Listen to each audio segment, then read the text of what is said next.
노조위원장입니다. 오늘 2020년 8월 10일인데요. 오늘자로 보면 코로나19 확진자가 2천만 명을 넘었다고 합니다. 참 지긋지긋한데요. 빨리 치료제도 그렇고 백신도 나와서 우리 코로나로부터 해방이 될 수 있으면 좋겠습니다. 오늘자 한겨레 신문을 보면 한겨레 신문 사회면에 났던데요. 쿠팡 물류센터에서 근무하는 노동자가 코로나19에 집단 감염된 사태가 있었는데요. 당시 한 153명이 감염이 돼서 참 크게 문제가 됐었죠. 그때도 저희가 동영상을 통해서 말씀을 드렸었는데, 업무 중에 코로나19에 감염됐을 경우 업무 연관성이 인정이 된다고 하면 산업재해 보상보험 적용을 받을 수 있다. 그러니까 산재 인정을 받을 수 있다. 그런 이야기를 했었는데요.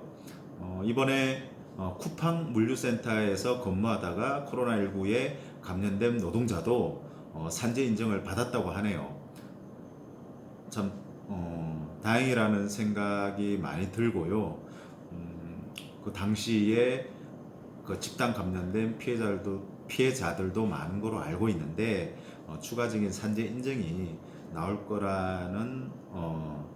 걸로 예상이 되고 있네요.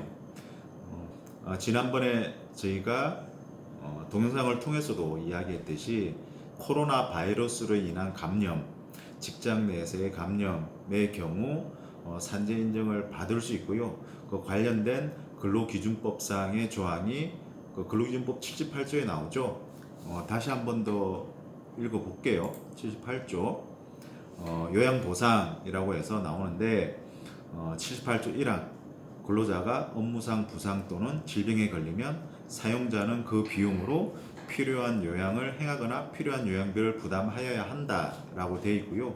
이러한 어떤 근로기준법상의 산재 보상에 대한 내용이 있기 때문에 그와 관련된 별도의 법률로 산업재해 보상보험법이 있죠. 그 법에 따라서 산업재해로 인정이 되면 요양비라든지 휴업급여라든지 그다음에 장애보상이라든지 등등 여러 가지 급여가 주어진다는 내용을 말씀드렸고요.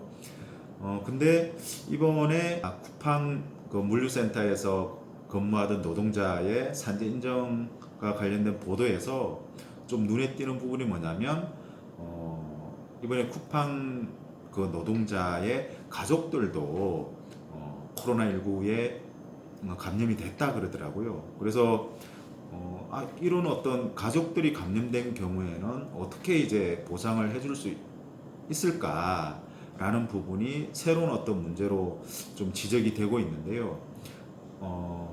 지금 현행 산업재해 보상보험법상 당사자인 노동자 이외에 그 가족들이 감염됐을 경우에 보상을 어떻게 한다든지 그런 내용은 없거든요. 그래서 이런 부분에 법률적인 보완이 필요하다라는 지적이 제기되고 있고요. 그래서 관련해서 좀 기사를 좀 살펴봤는데,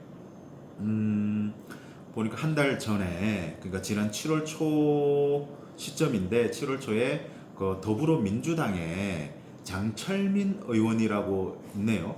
보니까 되게 청년 정치인, 젊은 정치인인 것 같은데, 장철민 의원이 맞죠?